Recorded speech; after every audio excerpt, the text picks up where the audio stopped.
ፊልሙ ሲጀምር ሙክ የምትባል ልጅ የምትወደውን ሉን የሚባለው ልጅ ኳስ ጨዋታ እንዳያመልጣት ስትሮጥ እናያታለን።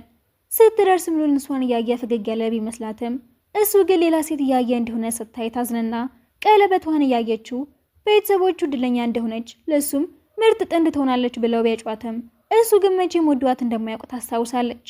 ተስፋ ሳትቆርጥ ማይኩን አንስታ እየጮኸች እንደምትወደውና እንደምትደግፈው ስትናገር እሱ ግን ደንግጦ ኳሱን ይስተዋል። በዚህም በጣም ተናዶ ስሚ መቼም አልወድሽም ይገባሻል አይደለ? ዓለም ላይ አንቺ ብቻ ብትቀሪ ራሱ ላገባሽ አልፈልግም ይልና ልቧን ይሰብረዋል። ከአመታት በኋላም ሉን ከጓደኛው ጋር ወደ ክለብ ሲሄድም ቆንጂዬ ዲጄ ያሉ ያቺም ዲጄ ሙክ ነበረች።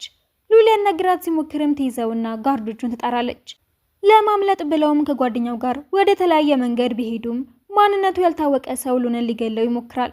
እንደምንም ብሎ ቢያመልጥም ይታኮስበትና ይጎዳል። ሙክ ይህንን ስታይ ጉትታ ተወስደውና ታስመልጠዋለች። ድሮ ላይ ምንም ቢፈጠር እንደምታድነው የገባችውን ቃለም ታስታውሳለች። ገዳዩ እንደሄደም ቁስሉን ታይና ብዙም ጥልቅ አይደለም በቅርቡ እንደሚደን ተስፋለኝ ገዳዩን አንቺ ነሽ ያላክሽብኝ ሲላት ተናዳ መታው መንገዷን ትቀጥላለች።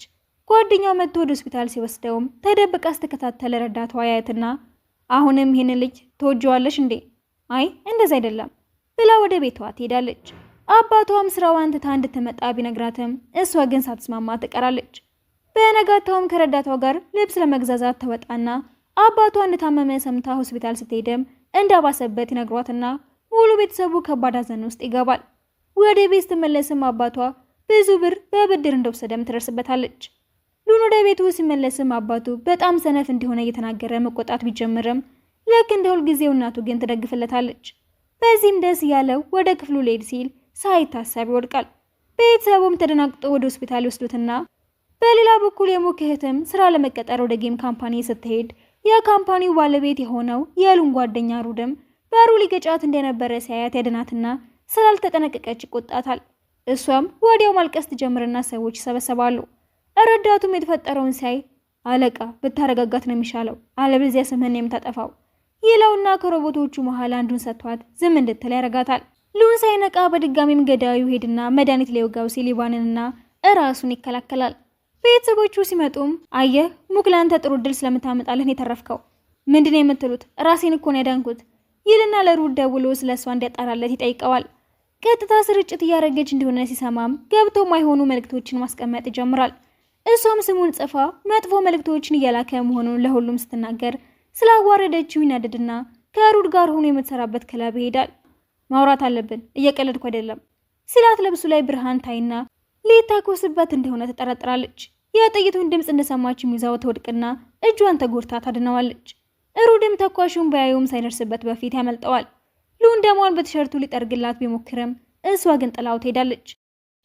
ቤተሰቦቹም የሙክ ቤት ሄደው ስለ ጋብቻው ቢያወሩም አይ እኔ ላገባው አልፈልግም እንደዛማ አትበይ መጀመሪያ ስቢበት ለጋብቻው ከተስማማሽ የቤተሰቦችን ችግር በሙሉ እንደምንፈታ ቃል እንገባለን ብለዋት ይሄዳሉ።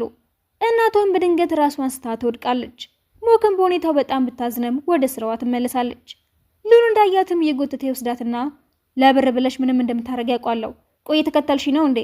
ተሳስተሃል ስራዬን ብቻ ነው እየሰራው ያለሁት በዛ ላይ አንተን የማጠቃ ሰውን አይደለሁም ብትለውም ለምናት ስላልቻለ ይጣሉና ጥላው ትሄዳለች። በእናቷ ህመም ምክንያትም ተጨማሪ ብር ስላስፈለጋት ልታገባው ትወስናለች። ሉንም በህልሙ ሙክ ስትጠጋው ያይና ደንግጦ ይባንናል። ወደ ታክሲ ወርድም የምርም ሙክ ልታገባው ተስማምታ እንደመጣች አይና ይኸውላችሁ እየቀለዳችሁ ከሆነ አቁሙ መቼም ቢሆን አላገባትም ማግባትህም አይቀርም ጥሩ እድል እንደምታመጣልህ በጣም እርግጠኛ ነን። የሙክ እህትን በተቀመጠችበት ተኝታ ልትወድቅ ስትል ሩድ ይደርስና በትከሻው ይደግፋታል። እናም በትንሽ ነገር መደሰቷና መከፋቷን ጨምሮ ባህሪዋ በሙሉ ያስገርመዋል። ቀስ ብሎ መስታወቱ ላይ ያስደግፈዋት ይሄዳል። ማታ ላይም ከሉን ጋራ በድጋሚ ሙክ የምትሰራበት ቦታ ሄዳሉ። እዛም ሉን የወዳት የነበረች ላይ ስትመጣ ያይና ተማሪ ያሉ እንደሚወዳት ሊነግራት ሲሄድም ጊዜ ማሳለፊያዋ እንደሆነ ስትናገር የሰማውን ያስታውሳል። ልጅቷም ድሮ ላረኩት ነገር ይቅርታ አድርግልኝ ማውራት እንችላለን ስትለው ተስማምቶ ተቃቅፈው ሲወጡ ሙክ ታያቸውና መሃላቸው ገብታ መጣላት ይጀምራሉ። ተማሪ ያሉ ሙክን ከጓደኞቿ ጋር ተባብራ ታሰቃያት እንደነበረ ታስታውሳለች። ጥላቸው አልበርድ ሲለውም ሉን ሙክን እየጎተተ መኪና ውስጥ ያስገባትና እንዴት ነው እሷን የመናገር ድፍረት ያገኛሽው? አሁንም ቢሆን እኮ ወዳታለሁ ሞተረኛው ሊተኩስብህ ነው ተይ እንጂ እሱን ማምለጫ ሰበብሽ ሲላት መሪውን ወደ ጎን ታዞርበትና መኪናው ይገለበጣል። ሞተረኛ ወርዶ ሳያቸውም አምቡላንስ ለመጣባቸው ጥሏቸው ይሄዳል። ረዳቷ ስለ አደጋው ሲሰማ ለሩድ ይነግረውና የሁለቱም ቤተሰቦች ወደ ሆስፒታል መሄድ ይጀምራሉ። ሙክ ብዙም ስላልተጎዳች ተነስታ ልታየው ስትልም በአንቺ ምክንያት ነው ይሄ ሁሉ የተፈጠረው፣ አጠገቤት ድረሽ፣ በቃ ሆን ብለሽ ነው ሁሉንም የምታረጊው። በቀጣዩ ቀንም ቤተሰቦቹ እድለኛ መሆኗን ስላመኑ ድርጅታቸው ውስጥ እንድትሰራ ወስነው ይወስዷትና ከሁሉም ጋር ያስተዋውቋታል።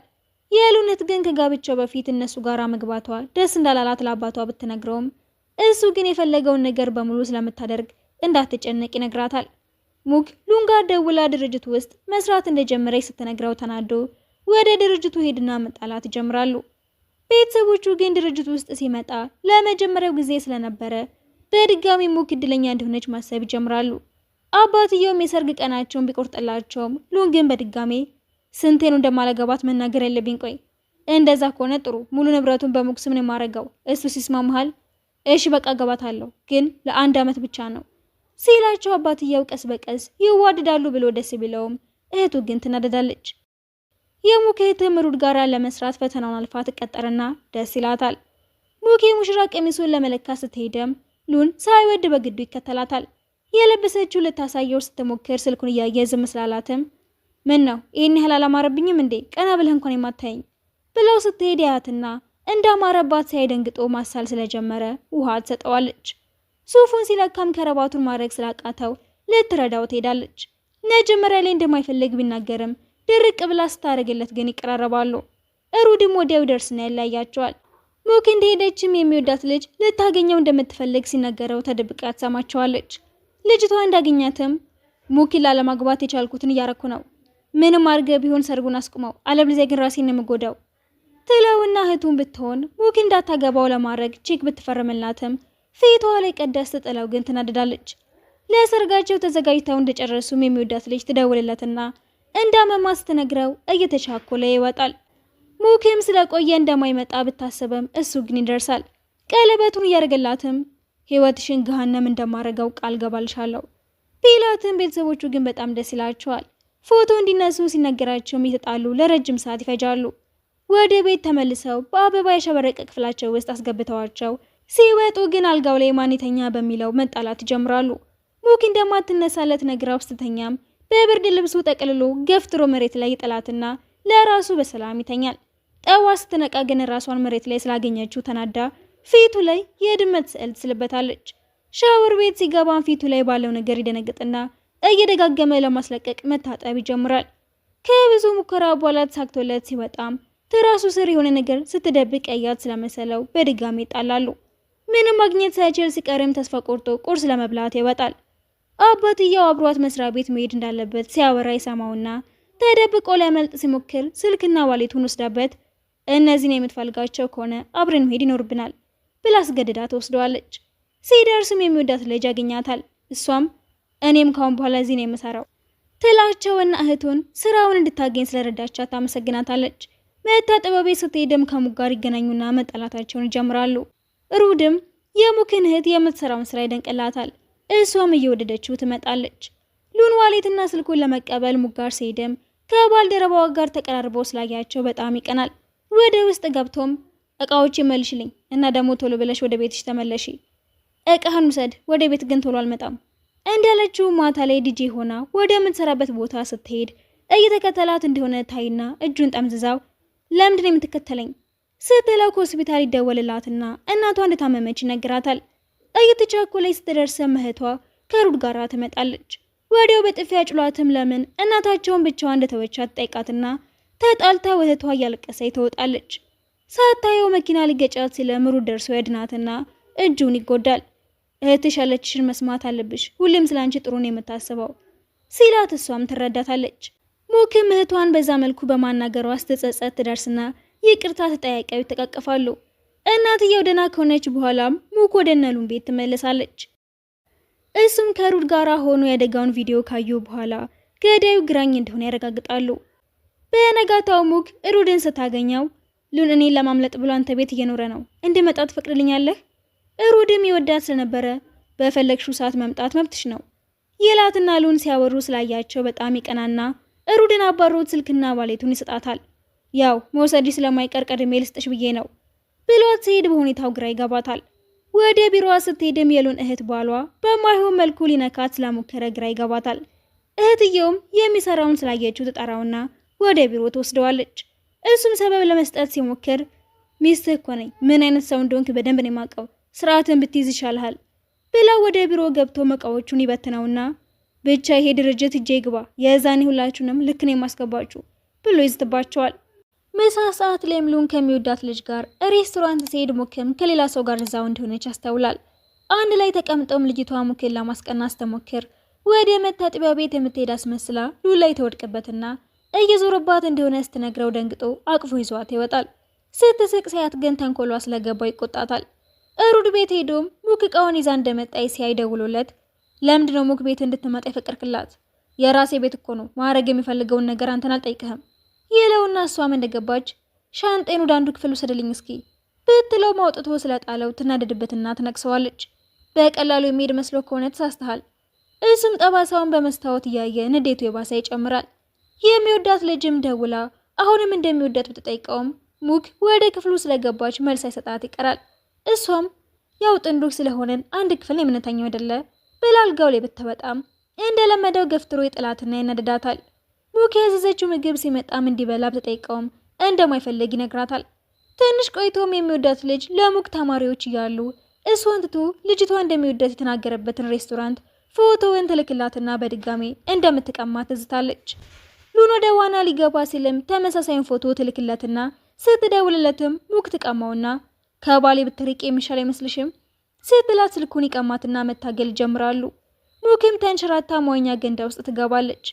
ትንሽ ጠብቋትም ስላልወጣች የሰመጠች መስሎት ደንግጦ ሲገባ አሁንም ወድሃለሁ እባክህ አትሂድ፣ እኔ ግን ሁሌም እንደጠላሁሽ ነው ብሎ ጥሏት ይወጣል።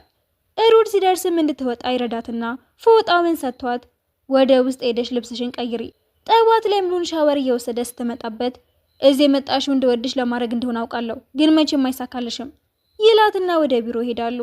ከስራ ሲወጣም የሚወዳት ልጅ መኪናዋ እንደተበላሸ ታሳየውና ለምን ወደ ቤት ይዘኸኝ አትሄድም? በዛው አብረን ራት እንበላለን ትለውና በሐሳቧ ተስማምቶ ቤቷ ሄድና እራት እየበሉ ልብሷ ላይ ሆን ብላ የሚጠጣውን ነገር ትደፋበትና ልትቀየር ስትሄድ እየተዟዟረ ቤቷን ማየት ይጀምራል። እሷም ቀይራ ወጥታ ሐሳቡን ለመውሰድ ስትሞክርም ሙክ ትደርስና አንዴ በጥፊ ያጩላው ከባለትዳር ወንድ ጋር ምን እየሰራሽ ነው? አታፍሪም እንዴ?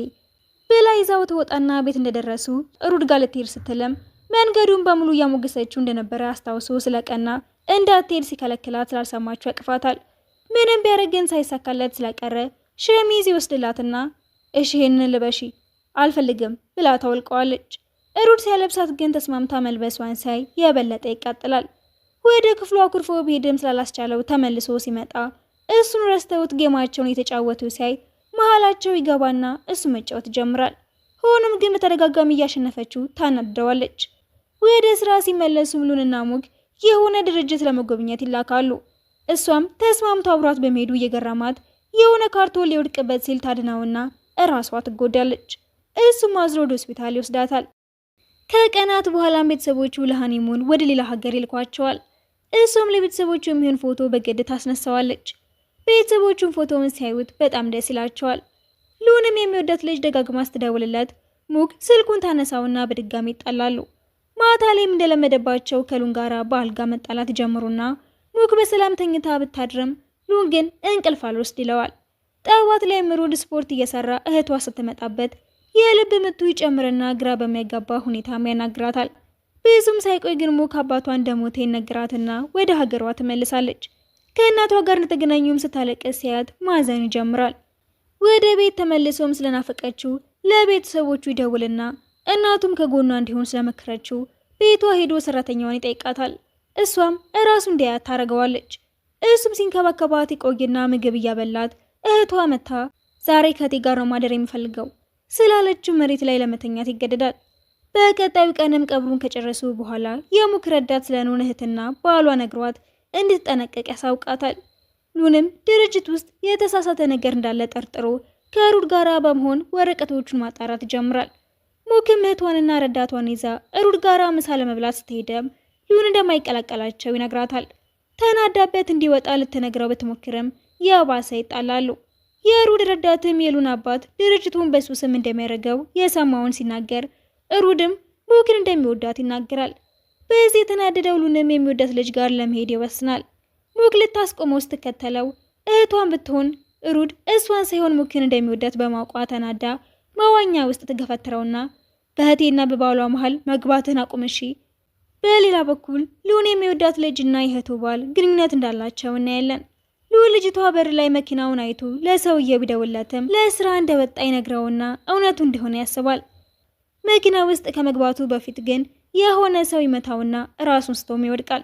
ከሰዓታት በኋላ ሩድና ሙክ ያገኙትና ወደ ቤት ቢወስዱትም ደጋግሞ የሚወዳትን ልጅ ስም ሲጠራ ሙክ በጣም ስትናደደች ጥላው ትወጣለች። ሩድም ተከትሏት ይወጣና በጣም ወድሻለሁ፣ ቀሪውን ህይወቴ ካንቺ ጋር ነው ማሳለፍ የሚፈልገው ቢላትም እንደ ጓደኛ ስለምታየው መልስ አትሰጠው ትቀራለች። ይህንን ሲያይ የነበረው ሉንም በቅናት መቃጠል ይጀምራል። ለራሱ ሙክን ይውደዳት አይውደዳትም ግራ መግባት ይጀምረዋል።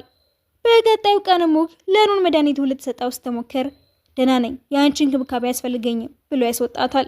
ሊነሳ ሲል ግን ይዞርበትና የሚወዳት ልጅ ሩድ መታመሙን ነግሯት ስለነበረ ደርሳት ይዘዋለች።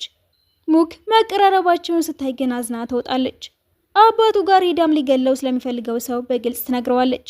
ስትወጣም እህቱ ባል ይጠራትና የእህትየውን ረዳት ቪዲዮ አሳይቷት ምናልባትም ገዳዩ እሱ እንደሚሆን ፍንጭ ይሰጣታል። እሷም ረዳት ተብየው ጋር ስትሄድ ግራኝ ስለሆነ ትጠረጥረዋለች። ሉንና ልጅቷ መቀራረብ ሲጀምሩም የሙክ ረዳት ይደርስና ይረብሻቸዋል። ልጅቷን በዚህ ተናዳ ትወጣለች። ሙክ ዋና ስትዋኝም ሉን ተናዶ ሄድና እጇን ይዞ ለምንድን ነው የሰርጋችንን ፎቶ የለቀቅሽው? ኧረ እኔ ምንም አላውቅም ብትለውም እሱ ግን ስላላመናት ማመናጨቁን ይቀጥላል። ሩድ እንደደረሰን በሁኔታው ተናዶ ውሃ ውስጥ ይከተዋል።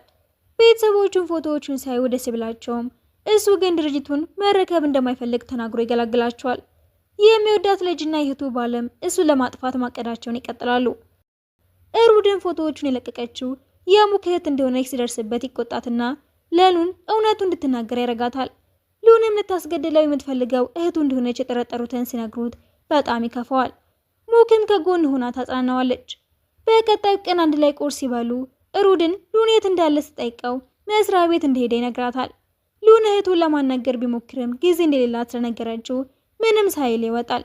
ከሚወዳት ልጅ ጋር ሆኖ ሞተረኛው ሊተኩስበት ሲሞክር ሙክ በድጋሚ ታድናዋለች።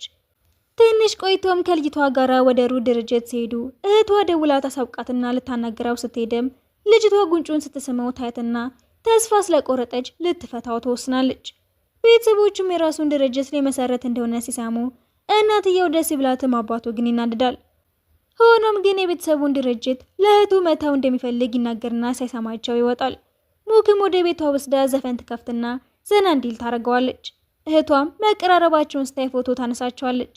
በነጋታውም ሉን ስለ ገዳዩ ለማጣራት ወደ ድርጅቱ ሲሄድም አባቱ ደስ ብለው እህቱ ግን መናደር ትጀምራለች። ሉንም የሚወዳት ልጅ ጋር ሄድና ሙክ ይመጣል ብላ ስጠብቀው ታመሻለች። ገዳዩ እሷን ሊያጠቃት ቢመጣም እህቷ ትደርስላትና የሉን ስልክ አልሰራ ስላላት ለሩት ትደውላለች። ሉን እንደደረሰም ሰውየው ጋር መደባደብ ይጀምራል። ሆኖም ግን በድጋሚም ያመልጠዋል። ሙክ በጣም ስለፈራችም ሉን ከጎኗ ላለመለየት ይወስንና ይቅፋታል። ሩድ ሳያቸውን በሚዋደዱ ሰዎች መሃል እየገባ ስለመሰለው ይከፋዋል። ቤት ገብቶም ስለ እህቷ ማሰብ ይጀምራል። በነጋታውም የሚወዳት ልጅና እህቱ ባል ተንኮላቸውን ለመወያየት ሬስቶራንት ሲሄዱ ሩድ ያያቸውና ለሉን ያሳውቀዋል። እህቱን ብትሆን ሙክን ለገንዘብ ብላ ቤተሰባቸው እንደተቀላቀለች ስታወራ ሉን ይሰማታል። ትንሽ ቆይታም የሚወዳት ልጅ ትደውለትና እንድታገኘው ስጠይቀው ከእህቱ ባል ጋራ ምን እየሰራች እንደነበረ ለማወቅ ይስማማል። ሙክ እንዲፈታ ስጠይቀውም ከሙክ ፍቅር እንደያዘ እርግጠኛ ቢሆንም ውሸቷን ግን ለማጋለጥ ይስማማል። ልጅቷን በዚህ ተማምና ሙክ ጋር ትሄድና ሉን ለብር ብላ እንዳገባችው ስትነግራት በጥፊ ታጮላትና የሰው ባሌ ለመንጠልጠል በማሰብሽ ማፈር ነው ያለብሽ ብላ ለአባቱ ቀለበቱን ትመልሳለች። ሉን ይህንን ሲሰማ ቢያዝንም እንዳትጎዳ ስለሚፈልግ ገዳዩ እስከሚያዝ ድረስ ምንም ላለማድረግ ይወስናል። ሉን ከእህቱ ባል ጋር ስፖርት ሲሰራም ገዳዩ እሱ መሆኑን ያስተውላል። ሙክም እቃውን ይዛ ልትወጣ ስትል ሉን ሊያስቆማት ቢሞክርም እህቷና ሩድ ግን ረድተዋት ትወጣለች። ወዲያውም ገዳዩ ይመጣና ሩድና ሉን ሊይዙት ቢሞክሩም ያመልጣቸዋል። ሉን የእህቱን ባል በአካባቢው ያዩና ሲከተለውም ከሚወዳት ልጅ ጋር ሆኖ እህቱ ትይዛቸውና ሁለቱንም ሰድባቸዋለች። የተፈጠረው ለቤተሰቦቻቸው ቢናገሩም ገዳዩ ማን እንደሆነ ለማረጋገጥ ባሏ ከሃዲ መሆኑን ያመነበትን ቪዲዮ ትለቀዋለች። በዚህ የተናደደው ባለም ልጅቷ ጋር ሄድና ጠል ያስነሳል።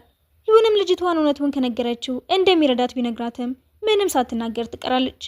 ከቀናት በኋላ ሞክ ስራዋ ላይ ሆና ገዳዩ ወደ ሉን ሲጠጋ ታየውና በቶሎ ከመድረኩ ወርዳል ሊወጋ ከነበረው ቢላ ራሷን መስዋዕት አድርጋ ታድነዋለች። ማስኩ ሲወልቅም እንደ ጠረጠረው የእህቱ ባል ሆኖ ያገኘዋል። ሊያመልጥ ሲለም ሩድ አሯሩጦ ይዘውና ፖሊሶች ወስዶታል። ሚስቱም ላረገው ነገር ደና አድርጋ ትመታዋለች። ሞክ ሕክምና ከተደረገላት በኋላ ደና መሆኗ ሲታወቅ ሁሉም ደስ ይላቸዋል። እህቱም ለተናገረቻት ነገር በሙሉ ይቅርታ ጠይቃታለች። የሚወዳት ልጅም ሉንን ይቅርታ ጠይቃው ተሰናብታው ትሄዳለች። እሱም ቢሆን ሞክ ከተሻላት በኋላ በድጋሚ እንድታገባው ይጠይቃታል። በተስማማም ተስፋ እንደማይቆርጥ ያሳውቃታል። የሩድ ድርጅትን በሞክ እህት ምክንያት የበለጠ ትርፋማ ስለሆነ ሁሉም ደስተኞች ይሆናሉ። የሞክ እናትም ለሉን አንድ ድል እንድትሰጠው ትመክራትና መስማማቷን ትነግረዋለች። እሱም ደስ በሚል ሁኔታ እንድታገባው ይጠይቃትና ቀለበት ያደርግላታል። እህቷና ሩድም እንደሚዋደዱ እርግጠኛ ስለሆኑ ፍቅረኛ ለመሆን ይስማማሉ። በመጨረሻም እና ሞክ በድጋሚ የሰርግ ፎቶአቸውን ሲነሱና ሰርጋቸውን ሲደግሱ ፊልሙ ይጠናቀቃል።